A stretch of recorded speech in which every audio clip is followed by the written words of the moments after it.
Seorang pria membangun bunker dan persembunyian di pedalaman hutan karena di masa depan bumi akan mengalami krisis pangan, moral sosial, dan bencana alam. Namun semua berubah ketika sesuatu menyerang dan inilah dia.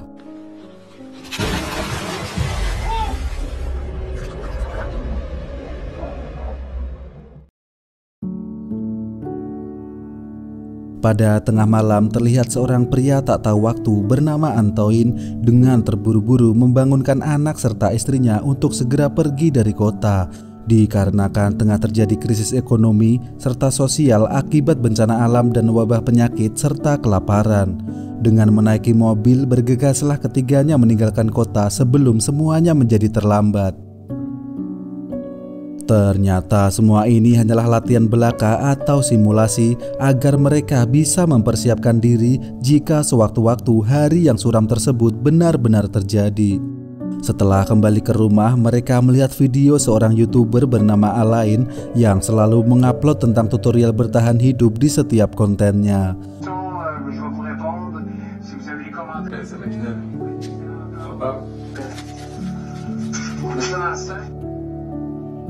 Beberapa minggu kemudian, sebuah mobil berjalan meninggalkan kota dan itu adalah Antoine seorang diri. Diketahui ia mendapatkan undangan terbatas dari Alain si YouTuber yang mempunyai tempat persembunyian untuk bertahan hidup di sebuah pegunungan salju terpencil. Antoine datang sendiri karena undangan itu sangatlah terbatas dan meninggalkan anak istrinya di rumah. Ketika menuju tempat yang dijanjikan, terdengar siaran radio yang memberitakan terjadinya bencana di seluruh negeri di mana telah banyak gelombang para pengungsi. Walaupun negaranya masih tergolong aman, namun seluruh negara lambat laun pasti akan mengalami krisis. Tak lama Antoine pun sampai dan disambut oleh Alain lalu memarkirkan mobilnya di sana. Alain pun menyita handphone dan menutup mata Antoine karena tak ingin lokasi rahasianya dibocorkan oleh siapapun.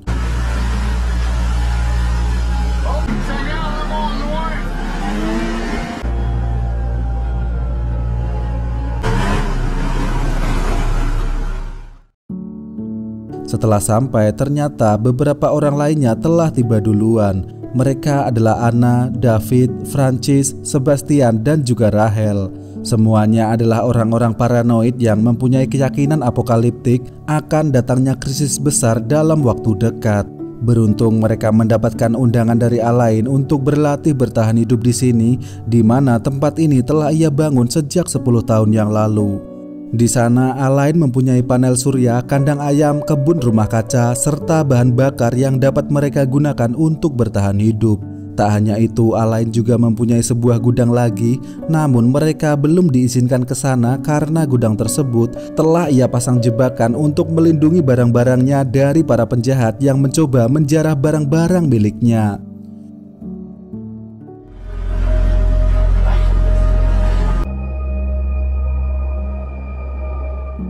Esok harinya mereka berlatih fisik dengan berlari di padang salju yang sangat tebal. Setelahnya mereka belajar cara menanam sayur dan kentang di rumah kaca karena bercocok tanam di salju tentu tidak semudah di daerah tropis dan mempersiapkan kayu bakar untuk kebutuhan sehari-hari. Saat makan malam, Alain pun berterima kasih karena mereka mempunyai rasa waspada menyambut krisis besar yang mereka yakini akan segera datang.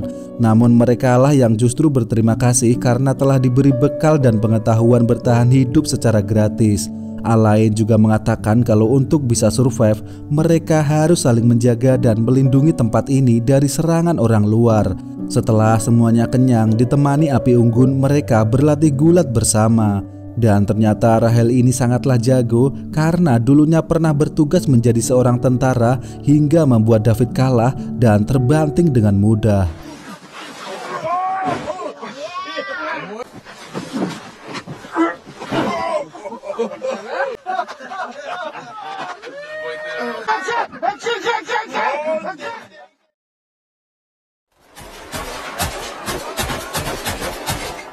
Esok harinya mereka berlatih menggunakan senjata untuk mempertahankan tanah dan teritori, kemudian belajar berburu hewan liar dan mengolahnya, di mana hal tersebut sangatlah penting untuk bisa survive di belantara yang tak pernah dilakukan oleh orang kota seperti mereka.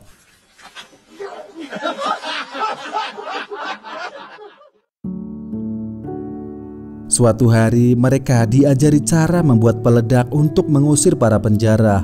Alain membimbingnya dengan hati-hati untuk menghindari gesekan dan listrik statis yang tentu sangatlah berbahaya. Pelatihan itu dilakukan karena di tengah kekacauan nanti pasti semua orang akan menyerang mereka untuk mencari makanan dan sumber daya. Artinya musuh mereka bukan hanya rasa lapar, namun juga serangan dari sesama manusia dan naluri kehewanan mereka sendiri.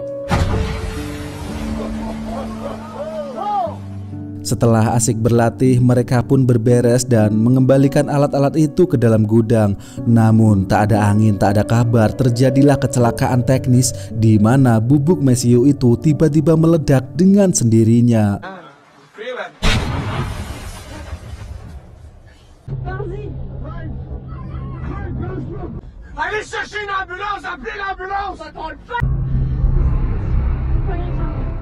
Ya, Francis yang berada paling depan terkena ledakan yang mengoyak seluruh tubuhnya hingga tewas saat itu juga.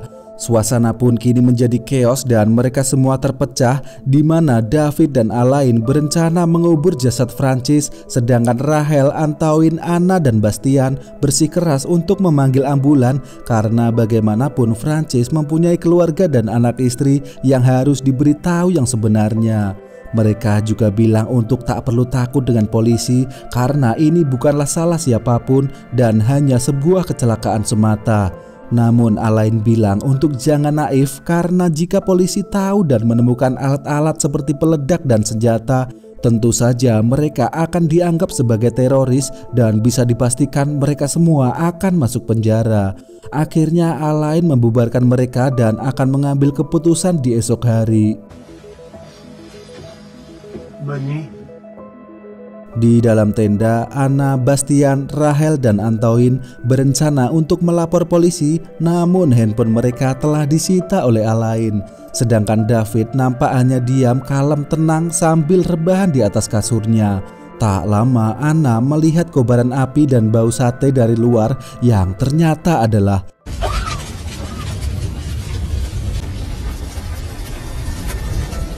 ya, faktanya itu bukanlah sate. Alain terpaksa membakar jasad Francis karena tak ingin polisi menemukannya. Ia tak mau semua yang ia bangun selama ini disita oleh polisi dan masuk penjara. Namun Anna memarahinya yang berujung diberi jab oleh Alain karena terlalu banyak bicara. Akhirnya mereka semua berencana untuk pergi dari sana tanpa mau mendengar perintah dari Alain. Namun David langsung menodong mereka dengan pistol karena jika masalah ini sampai bocor maka ia juga akan ikut di penjara. Sempat terjadi moment of silence sampai akhirnya David tak tega dan menurunkan senjatanya. Namun Alain tiba-tiba berubah pikiran dan tiba-tiba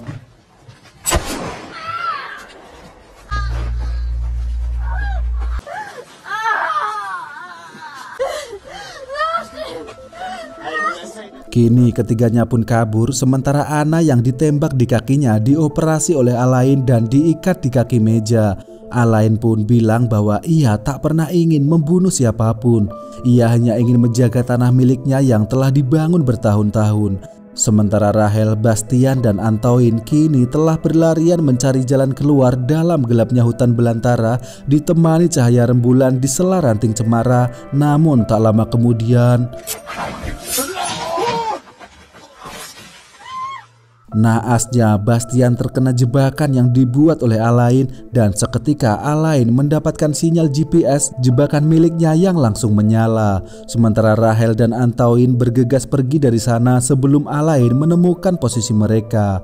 Alain yang kini menemukan jebakannya merenggut nyawa Bastian terlihat menangis tak menyangka akan jadi seperti ini.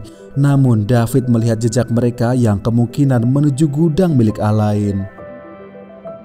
Di sisi lain, Rahel menemukan gudang kontainer milik Alain dan membukanya dengan paksa.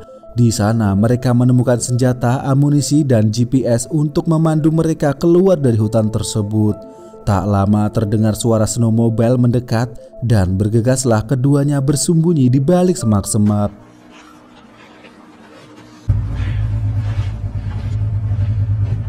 Mengetahui Antoine dan Rahel mencuri senjata, David memprovokasi Alain untuk segera membunuh mereka saja atau kita akan dipenjara dan kehilangan semua, lalu bergegas pergi mencari keberadaan mereka. Mentari pagi pun kini telah datang. Antoine dan Rahel terus berjalan mencari jalan keluar tanpa kenal putus asa, lalu tiba di sebuah sungai yang membeku, namun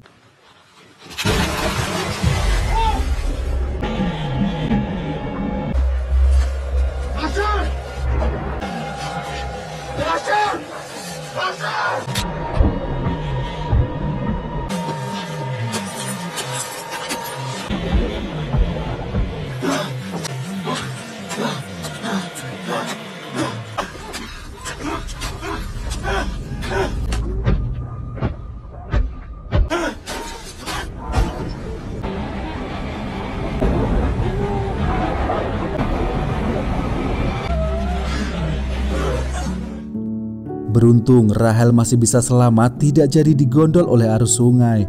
Antoine membungkusnya dengan aluminium foil seperti makanan untuk menjaganya agar tetap hangat. Namun hal tersebut tentu tidaklah cukup. Antoine pun menghangatkannya dengan pelukan manja tanpa sehelai benang pun, dan Rahel berhasil selamat setelah ditransfer panas tubuh dari Antoine. Tak ingin berlama-lama tenggelam dalam pelukan, mereka pun bergegas melanjutkan perjalanan. Dengan doa disertai usaha, akhirnya mereka berhasil tiba di parkiran dan segera masuk ke mobil milik Antoine.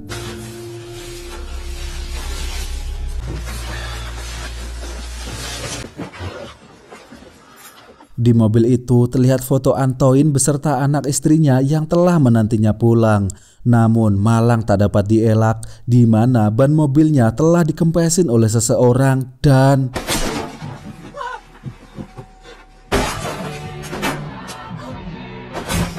ya, Antoine pun tewas ditembak oleh David. Rahel yang masih hidup mencoba mencari tahu lokasi David menggunakan spion, lalu bergegas mengambil posisi pertahanan dan terjadilah baku tembak di antara mereka berdua.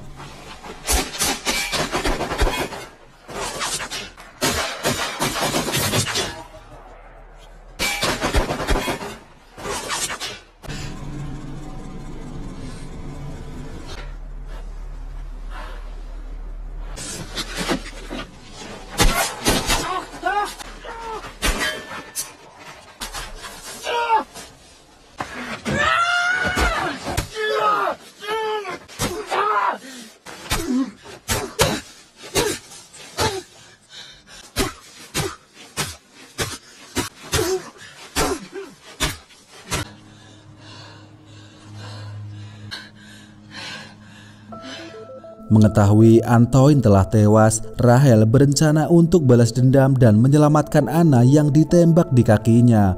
Tak lama kemudian Alain datang dan mendapati Antoine dan David yang telah tewas. Di sisi lain, Rahel kini telah sampai untuk menyelamatkan Anna. Dengan mengendap ia memasuki rumah Alain, namun sayangnya Anna telah tewas tak bernyawa karena kehabisan darah. Rahel yang tak menemukan Alain berinisiatif membakar rumah kaca itu agar terjadi kepulan asap dan Alain bisa terpancing untuk mendatanginya. Benar saja, Alain yang melihat asap hitam segera pulang untuk mengecek keadaan, namun setelah sampai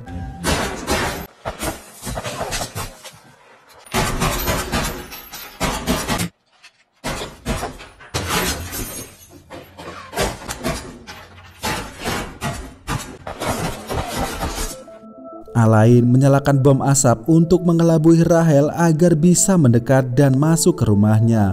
Sementara Rahel yang kehilangan pandangan terus memberondongnya dengan emosi dan sedikit ngawur hingga pelurunya pun habis tak bersisa. Kini Alain berhasil masuk dan mengajak Rahel untuk berdamai karena tak ingin ada korban jiwa lagi. Namun tak ada jawaban yang terdengar dari Rahel, yang artinya adalah tak ada lagi tawar-menawar karena api pembalasan telah terlanjur berkobar.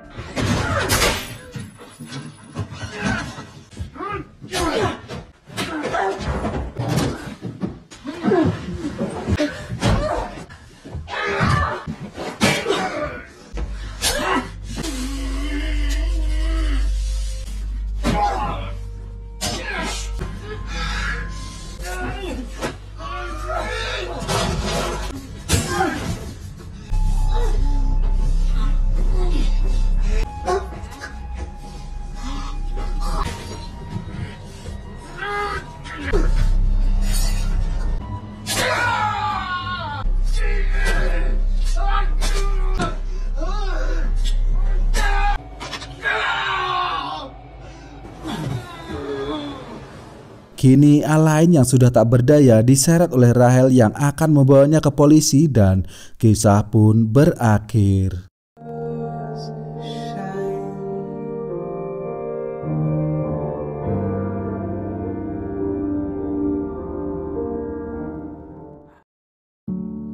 Kisah yang mengandung dilema. Menurut Anda, siapakah yang salah? Salahkah jika Rahel dan kawan-kawan memberi kabar ke polisi dan keluarga Francis yang tewas karena kecelakaan peledak?